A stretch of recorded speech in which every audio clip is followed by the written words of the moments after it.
love y'all, bro. I love y'all so much, bro. Oh my God. What did I tell y'all about Kenya? I told y'all that place is different. iShowSpeed. I just watched iShowSpeed's stream in Kenya, and all I gotta say is, damn, Kenya. Did you know that over 70% of Black Americans say most of what they know about African cities comes from social media and entertainment, not from news, history, or education? That number should stop us in our tracks because it explains something we've all been seeing lately: the shock, the disbelief, the surprise when African cities don't match what people expected. When someone reacts to Africa like they've just discovered a hidden world, that reaction is not really about them. It's about what they were taught, and more importantly, what they were never shown. Today, we're going beyond viral clips and personalities. We're talking about why figures like iShowSpeed unintentionally reinforce outdated perceptions, how misinformation has survived for generations, and what the real modern African city actually looks like in 2026. This conversation isn't about blame, it's about understanding. When iShowSpeed visited Africa, the internet reacted instantly. Clips of surprise, confusion, excitement, and disbelief went viral. Some people laughed, others felt offended. Many shared the videos without thinking deeply about what they represented. But here's the truth: iShowSpeed didn't create the misconception, he revealed it. Wait, how's there water in Africa? Bro, Speed's in a car, like he's not traveling on a camel. Wait, so Africa isn't just like sticks and mud houses? Wait, why does Africa have skyscrapers and big buildings? Like, this looks like a city here. Wait, I thought they only had tribes in Africa. Why is there a skyscraper? Bro, look at this. They're speaking English. Did you know people in Africa speak English? The idea that Africa is mostly rural, undeveloped, or frozen in time did not come from one YouTuber. It came from years of repetition. Movies, documentaries, viral clips, charity ads, and even school textbooks have conditioned people to associate Africa with struggle, not with normal modern life. So when someone expects jungles and sees highways, or expects huts and sees skyscrapers, the shock feels real. And that shock spreads fast online. These viral moments matter because they reinforce a cycle. Surprise turns into entertainment. Entertainment turns into assumptions. And assumptions turn into common knowledge even when that knowledge is wrong. The Jungle Africa image didn't appear by accident. It was built carefully. For decades, Africa was framed through extremes, either as an exotic wilderness or a place of endless crisis. Rarely was it shown as ordinary. Rarely were African cities shown as places where people work, commute, build, and stereotypes stick because they are simple. Reality is complex. Stereotypes are easy. Within the Black American community, this stereotype lingered even longer because many people were cut off from direct connection. No family stories, no travel, no counter-narrative. What remained was whatever the media chose to show, and media rarely shows what doesn't shock.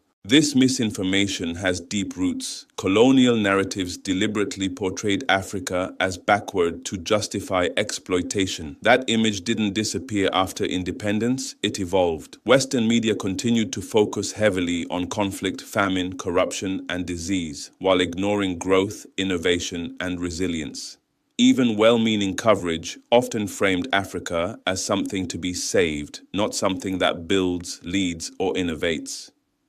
Education systems outside Africa rarely taught African urban history, post-colonial development, or modern African economics. Entire generations grew up without learning about African architects, engineers, entrepreneurs, or city planners. This created a disconnect in the diaspora, especially among Black Americans whose historical trauma already severed ancestral ties. Without exposure, assumptions filled the gap. And assumptions, when repeated long enough, feel like facts. Now let's talk about reality. Africa today is home to some of the fastest growing cities on earth. Addis Ababa is filled with high-rises, rail systems, and government complexes. Lagos is a tech powerhouse driving fintech innovation used across the continent. Kigali is internationally recognized for cleanliness, safety, and planning. Johannesburg remains a cultural, financial, and creative hub with global influence. African cities are building startups, exporting software, investing in renewable energy, and expanding infrastructure at a pace many people outside the continent never see.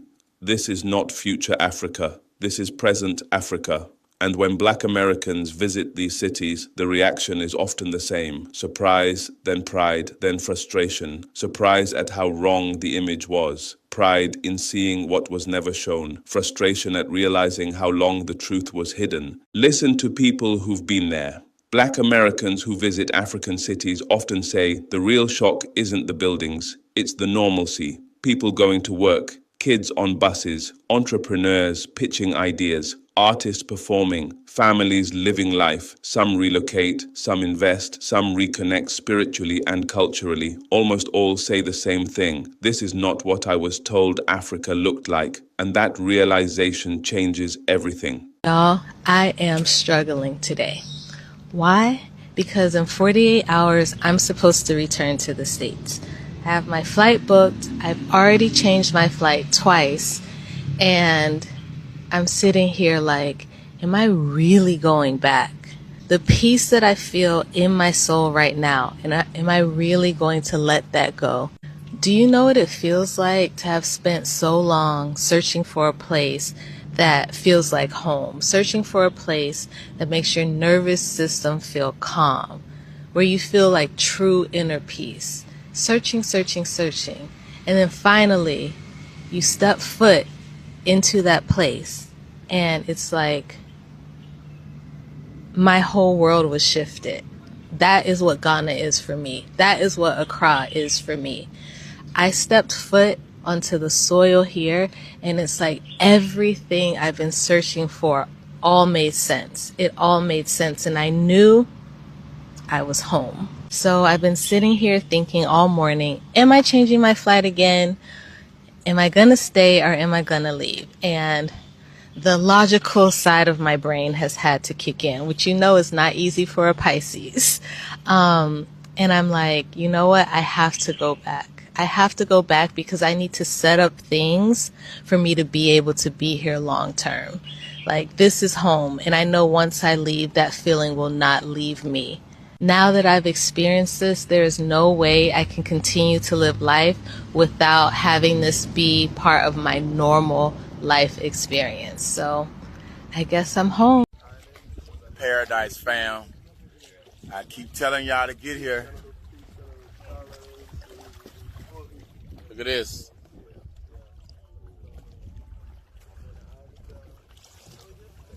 God's country here.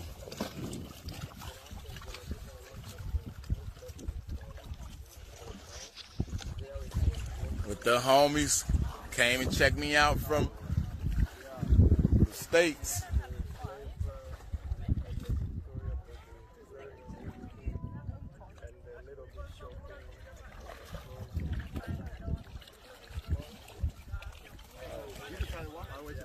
Mainstream media still struggles to tell Africa's full story. Progress doesn't trend like crisis. Development doesn't go viral like disaster. A functioning city rarely makes headlines, but African creators are changing that. African journalists, vloggers, filmmakers, and educators are reclaiming the narrative, showing daily life, innovation, humor, struggle, and success without filters or pity. The power now lies with viewers. What you consume shapes what you believe. What you share shapes what others believe. Critical thinking is not optional anymore. It's necessary. This is where the responsibility shifts. Education matters. Travel matters. Research matters. Supporting African voices matters. Black Americans don't need to feel ashamed for being misinformed, but they do need to stay curious, ask questions, seek primary sources, listen to Africans tell their own stories. Africa is not asking for approval. It is asking for accuracy.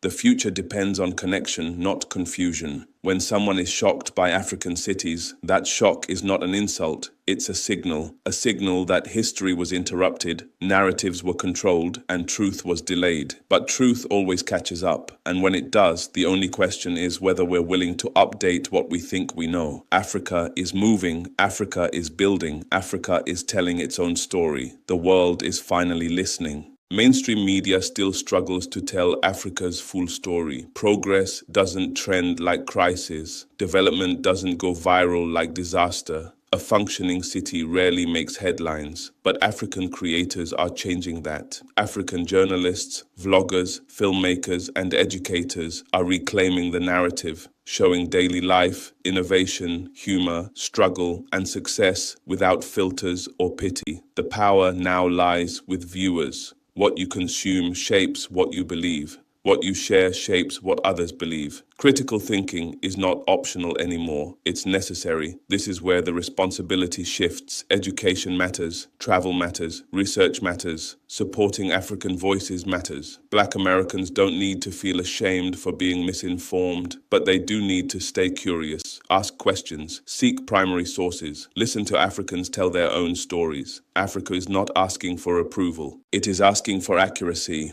The future depends on connection, not confusion.